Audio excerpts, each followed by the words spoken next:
ఇక భారత్ పాక్ బోర్డర్లో యుద్ధ వాతావరణం నెలకొంది. పాకిస్తాన్ దాడి భారత సైన్యం తిప్పికొడుతోంది. దేశవ్యాప్తంగా భద్రత పెంచిన కేంద్ర ప్రభుత్వం అన్ని రాష్ట్ర ప్రభుత్వాలను అప్రమత్తం చేసింది. యుద్ధ వాతావరణం నేపథ్యంలో సరిహద్దు రాష్ట్రాల్లో ప్రజలు భయాందోళనకు గురవుతున్నారు. దీంతో ప్రజలు సురక్షిత ప్రాంతాలకు తరలించేందుకు కేంద్రం సన్నాహాలు చేస్తోంది.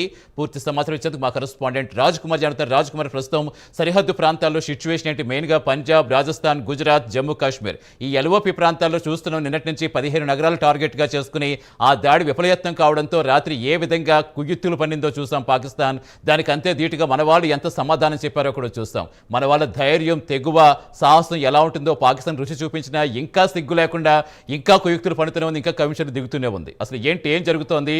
ప్రస్తుతం సరిహద్దు ప్రాంత ప్రజలను అలర్ట్ చేసే విధంగా ఎలాంటి యాక్షన్ ప్లాన్ రూపొందిస్తోంది భారత్?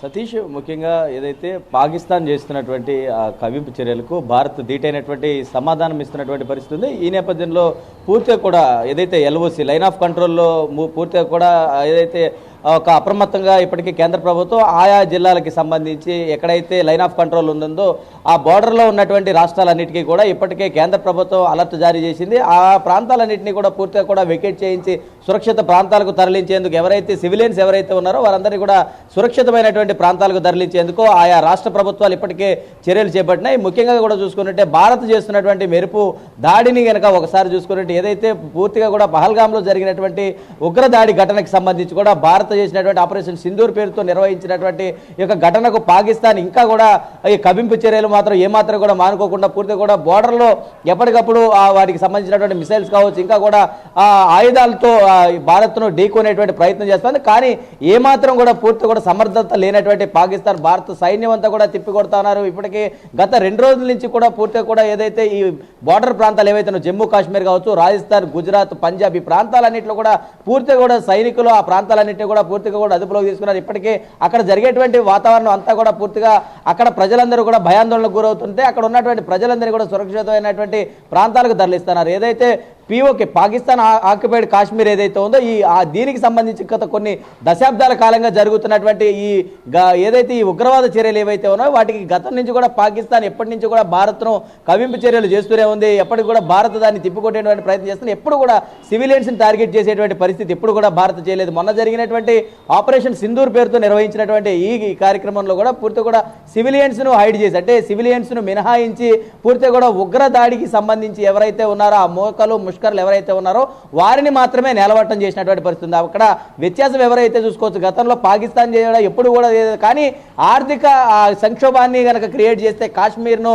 తన హస్తగతం చేసుకోవచ్చు అనేటువంటి ఒక దురాలోచనతో పాకిస్తాన్లో మొన్న ఏదైతే దాడి చేశారో దాదాపుగా 28 మంది పైగా కూడా మృత్యువాత పడినటువంటి పరిస్థితి ఉంది. ఈ నేపథ్యంలో ఎప్పుడైతే కూడా భారత ప్రభుత్వం అప్పటికీ అక్కడ ఉన్నటువంటి సివిలియన్స్ ఎప్పుడు కూడా టార్గెట్ చేయలేదు. మొన్న జరిగినటువంటి ఘటన కూడా చూసుకున్నట్టే పూర్తిగా కూడా సివిలియన్స్ని మినహాయించి ఉగ్రదాడి ఎవరైతే జరిపారో ఆ క్యాంపులు ఏవైతే ఉన్నాయో ఆ క్యాంపులు మాత్రమే ధ్వంసం చేసినటువంటి పరిస్థితి ఉంది. ఈ నేపథ్యంలో పాకిస్తాన్ మళ్ళీ ఎదురుదాడికి దిగినటువంటి నిన్న ఆల్రెడీ కొంత భాగంలో పాకిస్తాన్కి సంబంధించి పెషావర్లో కావచ్చు, లాహోర్లో కావచ్చు కొన్ని చోట్ల ఇప్పటికే బాంబ్ బ్లాస్టులు జరిగినటువంటి నేపథ్యంలో ఈ బాంబ్ బ్లాస్టులు జరిగినా కూడా ఇంతవరకు కూడా వాటికి సంబంధించి తెలుసుకోవడం ఇంకా కూడా భారత్ పైన చేస్తున్నటువంటి ఎదురుదాడిని మాత్రమే వారు చూస్తున్నటువంటి పరిస్థితి. ఇప్పటికే పాకిస్తాన్ పూర్తిగా కూడా ఆర్థిక సంక్షోభంలో ఇరుక్కుపోయినప్పటికీ కూడా కొన్ని దేశాల సహాయంతో వారికి సంబంధించి ఆర్థిక సహాయం కోరుతూ భారత్ పైన దాడి చేసేటువంటి ప్రయత్నం చేస్తున్నారు. దీన్ని పూర్తిగా కూడా భారత్ కేంద్ర ప్రభుత్వం పూర్తిగా కూడా అలర్ట్ అయింది. ఈ రోజు త్రివిధ దళాధిపతులతో కూడా పూర్తిగా కూడా రక్షణ మంత్రి రాజ్నాథ్ సింగ్ చాలా కీలకమైనటువంటి సమావేశం నిర్వహించారు. పూర్తిగా కూడా ఎప్పటికప్పుడు అక్కడ బోర్డర్లో ఉన్నటువంటి పరిస్థితులు ఏంటి, ఇప్పటికే త్రివిధ దళాధిపతులు అందరితో కూడా ఇటు నౌకాదళం కావచ్చు, ఇటు వాయుసేన కావచ్చు, అందరూ కూడా పూర్తిగా కూడా అలర్ట్ అవుతా ఉన్నారు. సరిహద్దు ప్రాంతాలన్నింటినీ కూడా ఒక క్షుణ్ణంగా కూడా పరిశీలిస్తున్నారు. రాత్రి పగళ్ళు కూడా వారి కష్టాన్ని ఎంత చెప్పినా కూడా తక్కువగానే చూడవచ్చు. కానీ పూర్తిగా కూడా ప్రాణాలడ్డి అక్కడ ఉన్నటువంటి పరిస్థితులను ఎదుర్కొంటున్నటువంటి భారత జవాన్లు అదేవిధంగా సైనికులందరికీ కూడా దేశ ప్రజలందరూ కూడా సాల్యూట్ చేస్తున్నటువంటి పరిస్థితి ఉంది. చూడొచ్చు మరి కాసేపట్లో ఇంక దీనికి సంబంధించి అంటే ఈ ఏదైతే జమ్మూ కాశ్మీర్లో జరిగినటువంటి సాంబా జిల్లాకి సంబంధించి కూడా పూర్తిగా కూడా వారు కొంతమంది ముస్కరులు ఆ లైన్ ఆఫ్ బోర్డర్ దాటేటువంటి ప్రయత్నం చేశారు. ఎప్పుడైతే దీన్ని గమనించినటువంటి బోర్డర్ సెక్యూరిటీ ఫోర్స్ ఎక్కడైతే ఉందో ఆ బోర్డర్ సెక్యూరిటీ ఫోర్స్ దాదాపుగా 8 మందిని హతమార్చినట్టుగా కూడా తెలుస్తా ఉంది. దీనికి సంబంధించి అధికారిక ప్రకటన మరి కాసేపట్లో విడుదల చేసేటువంటి అవకాశం ఉంది. కాబట్టి పూర్తిగా కూడా పాకిస్తాన్ చేసేటువంటి ఇటువంటి కవింపు చర్యలకు గట్టి ధీటైన సమాధానం బోర్డర్లో భారత్ చెప్తుందని చెప్పుకోవచ్చు. Satish. Right, thank you Raj Kumar.